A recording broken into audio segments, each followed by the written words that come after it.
Hello, I'm Will Hitchcock. And I'm Siva Vaidyanathan. And from the University of Virginia's Deliberative Media Lab, this is Democracy in Danger. Well, Will, what a week it's been. American citizens and really the whole world sat glued to their televisions watching Steve Kornacki tap on screens and scribble out numbers. And we watched in real time as democracy faced one of the most grueling stress tests it has had in recent years. Yeah, it has been an exhausting week, an exhausting 4 years. And, Joe Biden has been declared the winner of the presidential election. But Donald Trump remains in utter denial. He seems determined to drag out the end game as long as possible, using the courts and, of course, social media to inflame tensions and assert bogus claims of fraud. Yeah, so, we know it's going to be a bumpy transition, and that's using bumpy rather lightly. But, one of the core questions here is, after that transition, what can the Biden administration accomplish? How can it heal the United States? How can it restore some of the basic trappings of democracy? Biden's likely to face stifling gridlock in the Senate. And as we've discussed on the show before, any executive orders that Biden might issue are going to face lots of challenges in a federal court system that is increasingly dominated by Donald Trump appointees. Yeah, and the broader context too, Siva, is really potent. As we've talked about throughout the show, America is facing this roiling stew of racism, xenophobia, fascist rhetoric, polarization, disinformation spread through social media. None of that is likely to disappear soon. Well, here to help us talk through the election, its aftermath, and what is in store for the health of the United States and maybe democracy in general are two of our favorite people, our dear friends, Jamelle Bouie and Dahlia Lithwick. Jamelle is a columnist for the New York Times, and he's a political analyst for CBS News. And Dahlia is a senior editor at Slate and the host of the popular legal affairs podcast, Amicus. Jamelle, Dahlia, welcome to Democracy in Danger. Thank you. Thank you for having us. So, Jamelle, Dahlia, whether President Trump likes it or not, he lost the election. And my first question to you, probably predictable given the title of our podcast, is are we out of trouble, or is democracy still in danger? And if it is in danger, what are the sources of that threat? I guess another way of asking this is, where does Trumpism go from here? Does it have a future after January 2021? And, just imagining here, what might it look like? What do you think? Jamelle, do you want to take a first crack at that? Sure. My position on Trumpism is that it very much grows out of long-standing currents in the American political tradition. It is a kind of, fusion of ethnic chauvinism, appealing to the dominant ethnic group, white Americans, on the basis of their whiteness. It is prosperity gospel, like political prosperity gospel, that if you give your support to Trump, if you believe in his vision of the country, then you will be blessed with prosperity. And it is a masculine performance, kind of a very aggressive, aggrieved masculinity that is centered on dominance of others. And so when you put those three things together, you have Trump, you have the kind of cult of personality around him, you have the kind of government by decree, an attempt to turn the entire government into an instrument of his will. And I don't think any of that is necessarily going to go away. And the structural factors that enable Trump to even come to power, the Electoral College, voter disenfranchisement, and kind of a turn away from broadly expanding the franchise, the sort of counter-majoritarian institutions of American government like the Senate. All of these things, I think, make it pretty likely that this style of politics is going to come to the fore again, regardless of how the next 4 years go. It's been shown to be a style of politics that can maybe not win majorities, but win large enough minorities to capture power in our system. And the party in which it's sort of taken hold doesn't appear to have any incentive right now to attempt to build a majoritarian coalition. These institutions and structures allow it to do that. So I sort of, I don't think we'll see another Trump. I think he's sort of unique in a lot of respects, but we will certainly see politicians attempt to replicate the Trump effect, the Trump magic, and I'm not going to rule out the possibility that one of them succeeds. Dahlia, do you see it the same way, that Trump may be gone, but Trumpism has deep roots and is likely to be around for a while? I think so. I think I'm not sure I would diagnose the larger enduring problem as Trumpism, because like Jamelle, I think Trump is very much his own thing. And I think Trumpism is a really complicated stew of personality and faith and hyper male, own the libs kind of worldview that is in some ways unique to Trump in that he performed it really well and in a compelling television way that I think really reached out and spoke to people. But I agree with Jamelle. I think in some sense, the seeds of whatever it is we're calling Trumpism, which I just call minority rule, sort of white supremacist patriarchy, those were baked in long before Trump came along to take advantage. And so when I think about this, I kind of start and end with the institutions. And I think one useful way to think about this maybe is which institutions are irreparably damaged regardless of who moves into the Oval Office in January. And I think, as Jamelle just said, we have a functioning minority rule Republican Party that has seen huge advances, by the way, in this election in the states, which means we're going to see massive amounts of gerrymandering that will entrench that minority rule. And so when I try to hive off the institutions that can be fixed, let's say hypothetically the Justice Department can be turned back into something that looks like a Department of Justice and not a department of bolstering Trump's friends and punishing his enemies. There are things that can be done, and we should start and end with COVID response, right? There are things that are material and lasting that can, I think, snap back. But I think I share Jamelle's view that this snapping back is in some ways a fanciful notion because it still snaps back to a very, very entrenched and enduring system in which wealthy minorities continue, I think, to have an outsized say in things that are existential, including the vote, including how the census is going to determine redistricting. Those things I don't think snap back, or to the extent they snap back to something that is fundamentally broken long before Trump came along. Dahlia, this is a subject that I brought up when we spoke to Risa Goluboff, the dean of the UVA Law School, just a couple of episodes ago. I was expressing my deep frustration, maybe cynicism, maybe even nihilism about the very concept of constitutional law and of our legal system being a support for justice, democracy, progress in any way. Like I'm way down on my hope level right now. And, as I look forward and I think about all of the things that the Biden administration might want to do, and, let's assume the Biden administration actually gets a Senate that will work with it. I just see a nightmare, not unlike, what happened with in 1905 when the Supreme Court ruled that restrictions on hours were unconstitutional. Working hours were unconstitutional because, they limited an individual's ability to contract, right? This is a hyper-libertarian idea that undermined a basic health and safety regulation.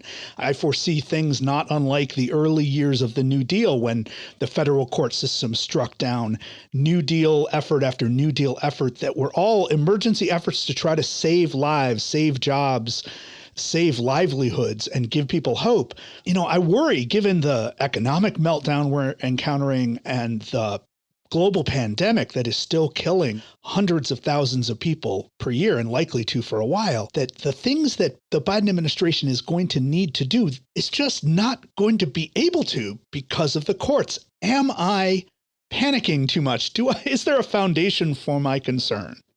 Siva, I don't think you're panicking. I've been making similar claims for some time, and I think nobody actually has written more eloquently about progressives and the magical thinking around the court and the need for court reform than Jamelle has in the last few months. So I don't think any of us disagree. And I think the courts are probably my exhibit A of institutions that cannot and will not snap back to something that preserves any kind of civil rights of minorities in any meaningful way, the way we had kind of come to believe that the courts would do as an institution. So there will be some wins and an immense number of losses. And I think it's worth pausing to say this is a 6-3 court that is the most conservative court since that pre-New Deal court. This is not a middling court. This is a court at which either Neil Gorsuch or Brett Kavanaugh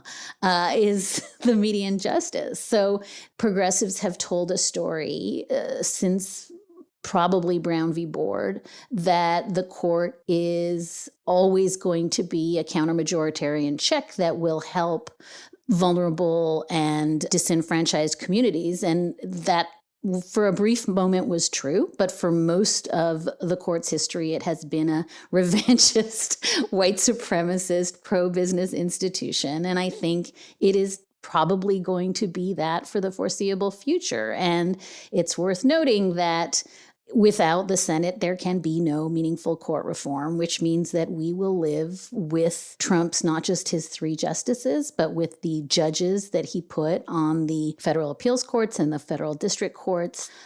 We are going to live in the shadow of that for a very long time. You know, it's going to exist to stymie an immense amount of what Joe Biden is going to do. And maybe the light here is there are some pro-democracy reforms that I think can happen in a bipartisan fashion in the Senate. Jamelle's going to tell me why I'm wrong, but I do think that the anti-corruption moves that can be made so that what was the ephemeral emoluments clause, what was the ephemeral Hatch Act, what was the ephemeral, hey, presidents shouldn't be using the office of the presidency to enrich their corporate coffers and for self-dealing purposes. I think we may see, simply because Senate Republicans are terrified that Biden's going to do all those things, that those kinds of reforms, not H.R. 1, not pro-democracy in terms of expanding the franchise, but maybe anti-corruption, that could happen. That's my sad little bright spot. So Jamelle, why is Dahlia wrong? And in a bigger sense, is our court system fundamentally anti-democratic? And if so, if we actually believe in democracy, can we continue to entertain this unaccountable power in our institutions? I mean, there is no reason for us to respect judicial review. There's nothing in the Constitution. No American ever voted for judicial review. No founder ever signed a document endorsing judicial review, except for one, Marshall, who ended up writing the whole thing. We just kind of went along with it. Like, is there a way that we might just want to take a fully articulated stand against centralized anti-democratic power in the courts? So first, I don't think Dahlia is wrong about anything here. Even her tentative optimism regarding what could possibly get through the Senate, I think, is basically right. Nothing transformative, nothing big, no big deliveries on agenda items. You know, and that's provided there's an upcoming special election in Georgia, and that's provided Democrats don't win both those seats, which is likely. And it's, you know, for at least the next 2 years, we're going to kind of be in this grinding legislative trench warfare again. Although that, to be fair, is even preferable to Congress essentially doing nothing for the past 2 years. But as far as the courts go, I mean, this is the thing that progressives and liberals just have to really begin to wrap their minds around, that the courts are legitimate insofar that they actually do bolster the democratic aspirations of the people of the country, that they don't stand in the way of self-government. Obviously, there are going to be cases where individual actors, institutions maybe overstep their bounds, or we have a debate about whether they overstep their bounds. But a court that for 4 years does little to act as an obstacle to a president who does have contempt for democracy, followed by a court that spends 4 years standing in the way of a president who does not have that contempt and who does actually have a democratic mandate, I think that would demonstrate the extent to which the court just doesn't respect the basic principle of self-government. And if that's the case, I mean, I think that President Biden will likely have a popular vote majority of between 5 and 7 million votes, probably on the high end of that. He will have ended up winning a larger percentage of the electorate of the last 30 years, for a single candidate. Upwards of 34% of the electorate will have voted for him, which is Reagan 84 numbers. I think President Biden would have the legitimacy to say straight up, if the court is going to strike down hard-fought legislation that we pass, then we're just not going to treat the ruling as legitimate, or at least we're not going to treat the ruling as binding on our future actions. Maybe it relates specifically to this particular, legal issue or holding, but it's not something that binds us for the future. I think liberals and progressives have to get into the habit of basically making the case that the court generally, has the prerogative to interpret the Constitution, but does not have exclusively the prerogative to interpret the Constitution. And that constitutional interpretation is something that all constitutional actors can participate in. They all swear an oath to it, right? They all swear an oath. If you're going to obey the Constitution, protect and defend the Constitution, your duty is also to interpret and understand it, right? Right. It's sort of implicit in making law or executing law is an interpretation of the Constitution. And I think progressives and their politicians should begin to get comfortable saying we think the court just has this wrong. Conservatives certainly do, right? Conservatives have for the past 40 years kind of consistently argued that we think the court is interpreting the Constitution incorrectly. It's not beyond the pale of ordinary politics to do that. And I think it just requires, to go back to what Dahlia said, breaking this idea that the court is some sort of like super political institution, right? That it exists above politics. No, it's part of the political world. It's subject to checks and balances just like anything else. And it shouldn't stand in the way of legitimately elected representatives trying to govern the country. And if I could add just one coda, because I think it's worth saying, with the huge caveat that we don't know what's going to come in the next days out of the U.S. Supreme Court. As we're taping this, we're waiting to hear if the court's going to re-up that Pennsylvania, the segregated ballots question that it's now batted away twice. And it's really worth saying, Sam Alito has made clear, Brett Kavanaugh has made clear, I think Clarence Thomas is on board. There are a number of justices who were absolutely willing to jump into this election if it were close, and who were absolutely willing to do so on this preposterous notion that Brett Kavanaugh floated a few weeks ago, that there's something inherently fraudulent about voting by mail. And that, by the way, was never briefed or argued. It was just President Trump rhetoric. So I just want to really flag, if we had been taping this even a week ago, I might have been apt to say the Supreme Court is about to take that legitimacy that Jamelle's talking about, that is, right, neither the purse nor the sword. All it has is public legitimacy, and set it on fire if they could have found a fifth vote to jump into this contest. Now, I don't think they're going to do it, and I don't think they're going to do it not because there aren't, I suspect there are 5 votes that would happily set aside election outcomes if there were some evidence and some plausible argument for doing so. But I think that this is a real lesson, a palpable lesson in what Jamelle's talking about here, which is the court on the brink of doing something reckless and stupid and very partisan and political, made the decision, I hope, let's see what happens, but made the decision to preserve its own institutional legitimacy, because to do anything else, I think, would have wrong-footed the court in a way that would have really, really done catastrophic damage to Article 3 courts going forward. So the court is very receptive in some sense to public signaling. And I think this is where John Roberts has been really masterful about when it's gone too far. And in some sense, that's a dubious thing to rest hope in. But I do think that what we saw this week was both lower courts and, to some degree, the Supreme Court reckon with the fact that they do not want to follow Donald Trump into the crazy. I'll add to that. I think it matters over the past couple months that mainstream figures have been openly talking about packing the court. Yep. Openly talking about expanding the Supreme Court, expanding the federal judiciary. That the fact that that is a live option on the table, I think makes a difference in the behavior of the Supreme Court, certainly, and also the larger federal judiciary is thinking about its role. Let me shift our focus back to the election and the results so far. I just want to get you to help us unpack, kind of what happened. We're still going over the data. It's a little bit early in this process of picking through the results. We can say, as Jamelle did, that Biden won convincingly, but it wasn't really maybe the political earthquake that his supporters were hoping for, maybe that we had been led to believe from the polls.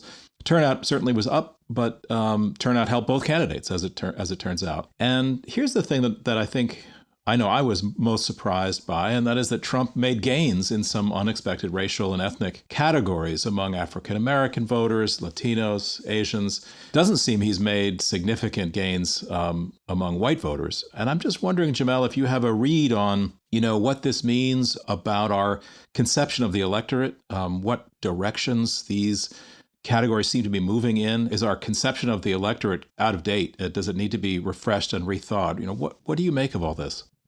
I think it's first we're saying that we're relying on exit polls, and while the exit polls aren't as inaccurate as I think people were saying, exit polls are just notoriously imprecise, and so it's worth having that in the back of our minds as we begin to analyze this particular question. So having said that, I think there is a degree to which these gains are a little overstated. So in the exit polls, Donald Trump is winning 12% of African Americans. That is more than Mitt Romney in 2012. It's more than John McCain in 2008. It's a little more than he won last time around. But it is just at George W. Bush's performance in 2004. It's actually a little below Bush's performance in 2000. And it's below Bob Dole's in 96, which is to say it's kind of right in the middle over the past 30 years of where a Republican president performs among African Americans. Now, among Hispanics, Latinos, however you want to designate the group, it does look like the president has made some modest gains, improving his vote share by about 5 or 6%, according to the exit polls. That, too, is kind of in the middle high zone for a Republican president, but it's surprising for Trump in particular, given his anti-immigration, nativist politics. My view on this and what I wrote last week for the Times is that I think this result should be a reminder to us that a phrase like people of color, which is very in vogue, tends to obscure more than it illuminates, that these groups are different. Within these groups, Hispanics especially, there's a wide amount of geographic, national, language variation. There's a wide amount of racial variation, right? And there's no reason to think that some Hispanic groups will not be receptive to some of Trump's messaging. In the same way, we wouldn't express surprise, right, that all white voters didn't support Trump. There's variation in the group. There's variation among Hispanics too. And I think we're witnessing the extent to which some Hispanic constituencies are just going to be more Republican friendly going forward for reasons of their relationship to immigration, the extent to which they are fully assimilated into American society, all sorts of things. One thing I would push against, and that I have seen a little bit, is this idea that Trump's improvement with Hispanics especially, but sort of non-white groups generally, however modest it is, somehow means that his central appeal wasn't on the basis of racial resentment. And I just think that is a misunderstanding of what racial resentment actually measures, and a misunderstanding of American politics. And the overall thrust of Donald Trump's political movement, irrespective of these modest changes in vote share, is kind of an exclusionary vision of the country in which one's, full participation is tied to one's racial or ethnic identity. Dahlia, what I fear, and I wonder if you share this concern, is that with the rise of the Biden administration and the celebration of gentility and the celebration of politeness and the celebration of basic human decency, all of which I'm for, we might all revert to this illusion that we can raise arguments with evidence and expect the best arguments to win, and that eventually Americans will come along. Has this election shown you that we might actually be able to go back to that sense of public engagement? And what should we be telling America to think about? What should we be pushing the Biden administration to do? My instinct is, and I think we have this utter bifurcation now in media, certainly in political life, between truth and not truth. And you can call it all sorts of things. But, one of the things that it seems to me, as we look at not just a refusal of Donald Trump to concede after this had been called, and let's recall, there's not just one, but many, many states he would have to reverse the outcomes in order to even say this can be resolved in the courts. So that's a fact-free determination that this can still be won. And then look at the Republican establishment that has stood behind that claim. Look at how few people, right? George W. Bush, Mitt Romney, Chris Christie are the heroes here, right? Because they're saying, I think, truth now needs to move into the vacuum. But I worry profoundly that what is not going to change unless massive, massive changes happen at the most meta levels, what Facebook does and what Rupert Murdoch gets to say, I think unless those changes happen, we are trying to layer over this very robust machinery of untruth and saying, oh, here are these cute little government institutions that somehow will change things. And it seems to me that robust denialism that has been a hallmark of the last, not just 4 years, this goes way back, is going to, I see no reason for it to diminish in force. I see no evidence in the last week that it has been anything inclined to do anything other than double down on the absence of truth. And the thing that I fear is demands for reconciliation and good faith and reverting to norms that will be very, very, very attractive to Joe Biden, who I think by temperament lives in that space and to his credit believes in those norms. I don't think politics, qua politics, solves this problem, Siva. I think anyone who looks at creeping authoritarianism, at, tyranny, a lot of the people you've had on this show would tell you that to try to paper over the lying without A, reckoning with what is true and what is not true, and B, and this is hard, having consequences for people who have violated and broken every single norm. I don't think this gets solved with a big hug. Let me introduce a slightly different rhythm to the conversation. My 23-year-old son, who's come into political consciousness during the Trump years, told me about a month ago that he was actually reasonably optimistic about politics, largely because of what has happened in the state and the Commonwealth of Virginia. And what he was trying to do was to counter the wet blanket of his dad every day with his head hung down. And one of the things that has happened, I think, has been in part to connect history with the present. In a way, we're living in a moment of extraordinary flowering of a historical consciousness and the use of a historical consciousness to guide policy. And I don't know how else you can explain the extraordinary turnaround that's happened in Virginia, the beginnings, the very painful and slow beginnings of the removal of public symbols of white supremacy and statues and so on, but also real concrete legislative progress that's happened in what was, of course, once the heart of the Confederacy. I'm just wondering if there isn't something we can draw from this moment about the way in which our historical imagination as Americans has been activated. Is there some way to maintain that momentum, to build on our awareness of the power of history and what history demands of us today, rather than feeling the obvious constraints, institutional constraints that face us? So a former colleague of mine, former colleague of both Dahlia and I at Slate, works for the New Republic now, wrote a provocative essay. And the essay argues that sort of the key problem with American governance right now, with American politics, is that we're basically tied to this hundreds of years old document that just is ill-equipped for handling the challenges of the modern world.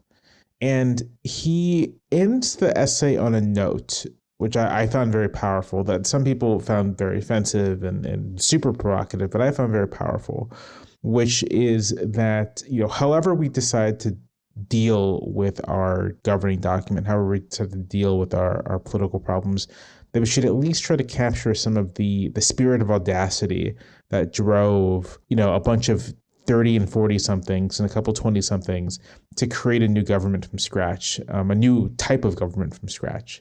I'm of the firm belief that, the past happened, it doesn't repeat itself. We should look to history to help us understand how we got to a place, to help us sort of see how previous generations maybe dealt with similar problems, but that we should understand that the present is in fact new, and that the underlying forces that drive things today are not the ones that drove things necessarily then. But for this particular question, given this flourishing of historical interest, what can we draw from it as we pave a path forward?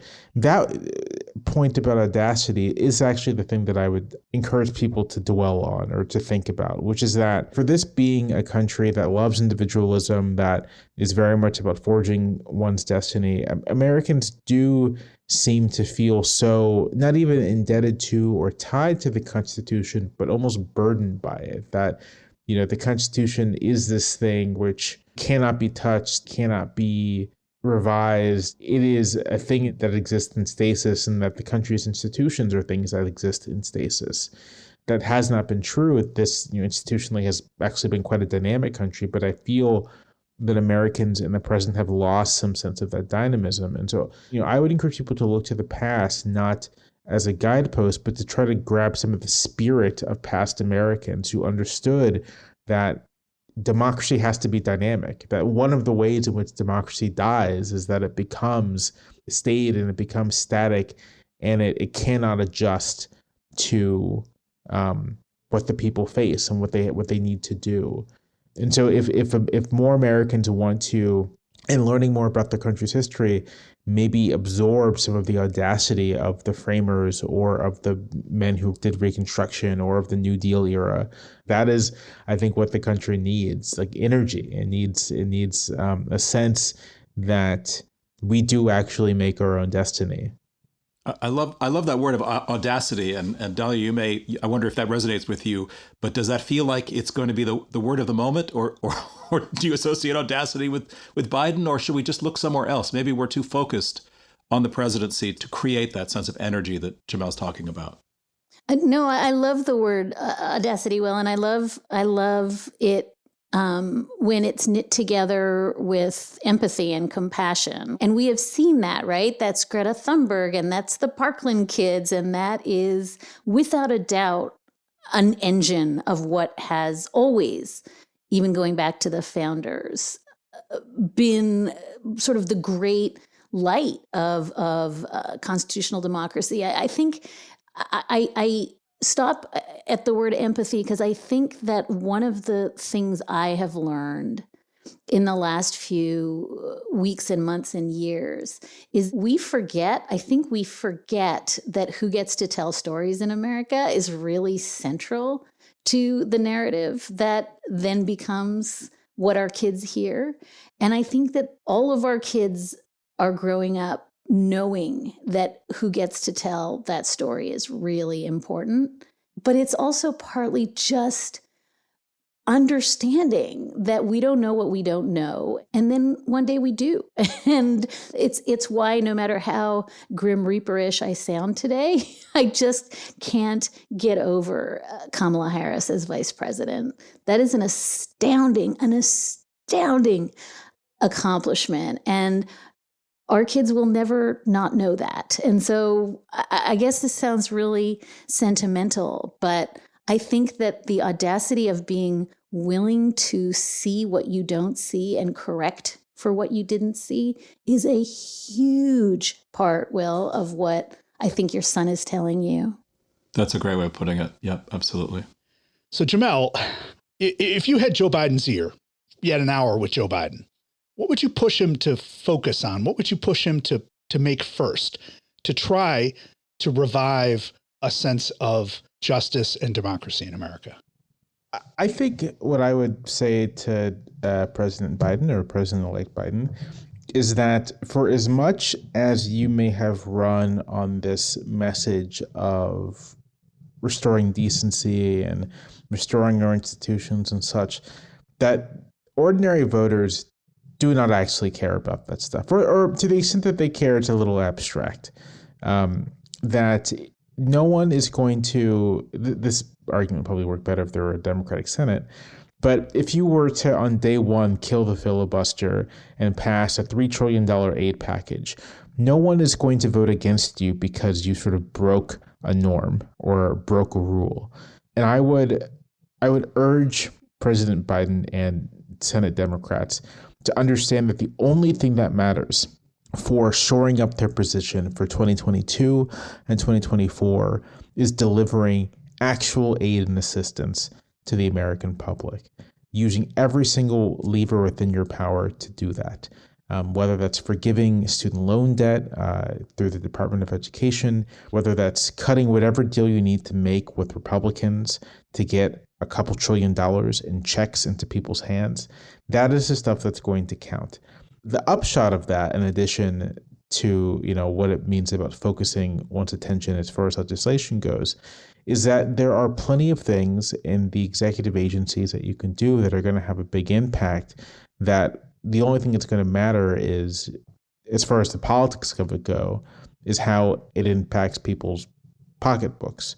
And if it doesn't either way, but it's still something worth doing, then you should just go ahead and do it. I'm thinking of, I think there needs to be some attempt to essentially audit the executive branch in the wake of Trump and get to the bottom of any kind of wrongdoing that happened over the last 4 years. Don't worry about alienating the public, because if you can deliver them checks, they're not going to care. I think one of the things about the Trump era, one of the things Trump, I think, correctly understood is that people just want results. They want tangible results. So if you can deliver them that, it frees you to do a lot with the power that you have. In Trump's case, what he wanted to do was just make a quick buck and keep immigrants out. But if your aspirations are not that venal or objectionable, morally objectionable, then take advantage of this dynamic the best you can. Dahlia, you got 5 minutes with President Biden on line one. Is it deliver the goods, or is it inspire and sustain the momentum for, civility, unity, and the American dream? I mean, what's your advice? Yeah, I don't know that there's a lot of people in play who are going to sign up for Inspire and Unity. I mean, I think we need to just recognize what is. And I agree that absolutely whatever can be done needs to be done. And I also agree, I think Jamelle led with this, and I think it's important, is bringing a spork to a knife fight, which has sort of been the MO of the Senate Democrats right through, I think, the Amy Coney Barrett fiasco. I think it doesn't sound in the key of civility and reconciliation. It sounds in the key of weakness. And I think everything I've learned about constitutional hardball the last year, I think I've learned that you just must match spork with spork and knife with knife, and you cannot hope that Mitch McConnell is going to come to the table because you offer him enough cuddliness. So the only other thing I think I would add, Mr. President-elect, is that we've got to get Donald Trump out of our heads, that I think in a profound way, this has been a kind of abusive relationship where immense amounts of our brain have been given over to his tweets and his performance. And as Jamelle said, the performative kind of cruelty, masculinity, hatefulness, the really punitive mode of governance. And I think that that's just unhealthy. And so I think to the extent that we move forward without triangulating against Donald Trump at every heartbeat, I think will help. And that doesn't mean Donald Trump or Trumpism goes away. And it certainly doesn't mean that the Pam Bondis and the Rudy Giulianis go away. But I think clearing out a mental space for, whatever we've called it on this show, audacity, empathy, hope, aspiration, history, truth.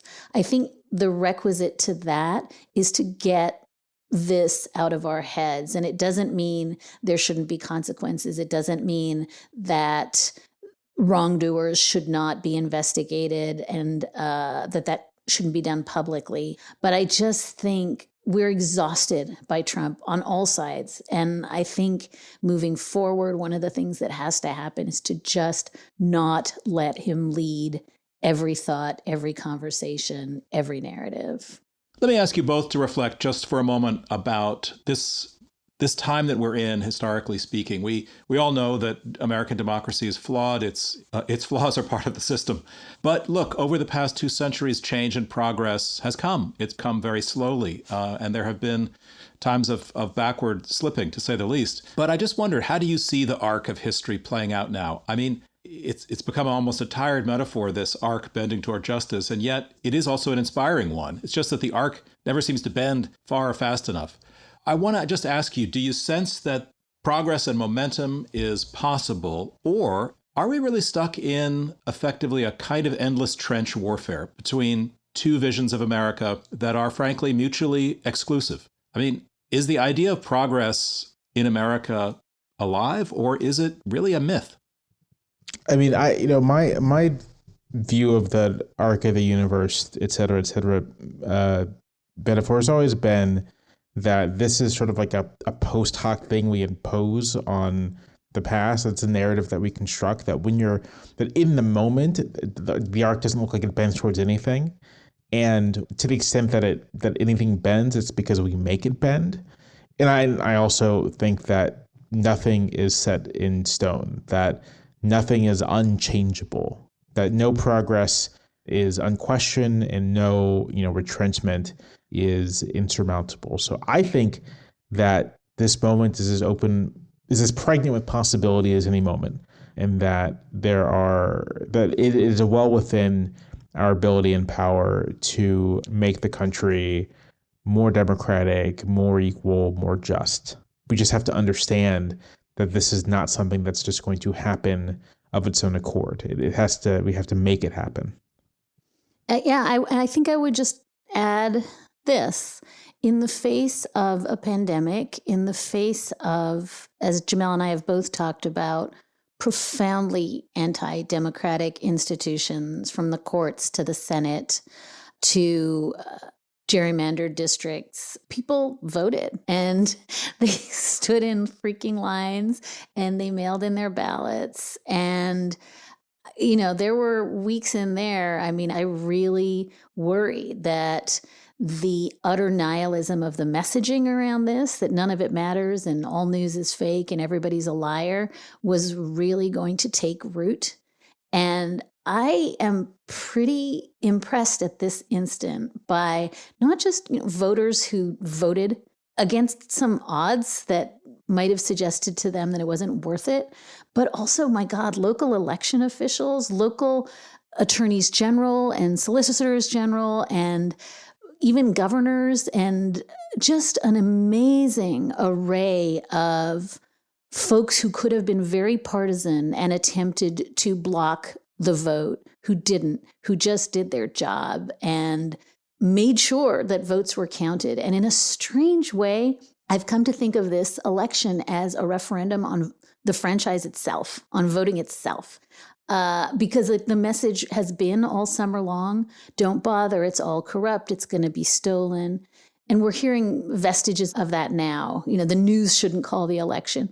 But really, I think that there's something really robust that reared its head in the face of a choice between nihilism and just doing your own tiny little thing. Massive numbers of Americans, against all odds, did their own tiny little thing. I can't help but think that when I lay that against what's happened in Turkey, what's happened in Hungary, what's happened in Russia, I think that the fact that human agency really, really was resilient here at the most micro level, I'm just not prepared to write that off. I think that is absolutely foundationally important. And I think this election, to me, signaled that that is not in peril yet. Dahlia Lithwick, Jamelle Bouie, thank you so much for joining us today on Democracy in Danger. It was our pleasure. Thank you. Thank you for having us.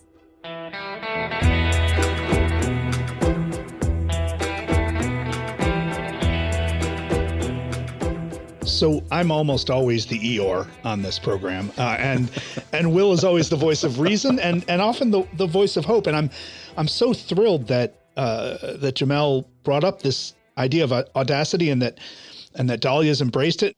I saw the same thing all summer here in 2020 as young people led a series of demands that we actually live up to our beliefs, that we actually believe in the processes and principles of justice, right? That we actually start treating all Americans as human beings. That kind of audacity pops up once every decade, maybe twice every decade. And in the current situation, the past 4 years, it has had to pop up much more frequently. And that has, and I think if you go back through all of our shows, that has always been the touchstone of what we might see of as a model for the way forward. Democracy rising from the demos, making demands on the powerful, shaking the powerful. Yeah, what I heard was actually a little bit surprising to me, which was a combination of what you just described, but at the same time, to get Donald Trump out of our collective heads, to move on past his toxicity, and to begin to think about concrete projects on which you can score a couple of wins, build a few wins, use the institutions that are still functioning, work within the system. So a combination of staying tough, the idea that, look, you have to bring a knife fight to a knife fight and go toe-to-toe while also being pragmatic. And I think I heard Jamelle say something similar. And that's not an argument for turning the page, moving on, civility. It's an argument for matching institutional savvy with a very cynical and smart Republican leadership with the need to deliver practical results to a public that's just basically desperate for governance. And I think that's a pretty good message.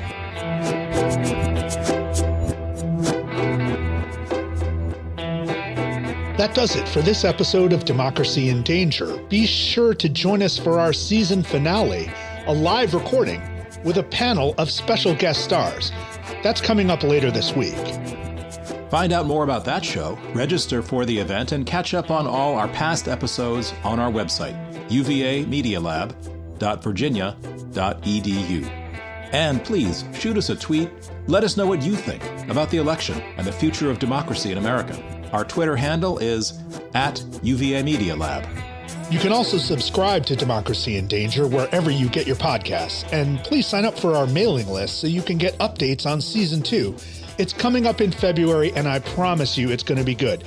We're going to explore where democracy should go from here, both in the United States and in the rest of the world. We will have many more expert guests from a variety of points of view and disciplines, and they will talk about what it will take to repair the damage that's been done by illiberal rhetoric and by authoritarian regimes. Democracy in Danger is produced by Robert Armengol with help from Jennifer Ludovici. Our interns are Kara Peters and Denzel Mitchell.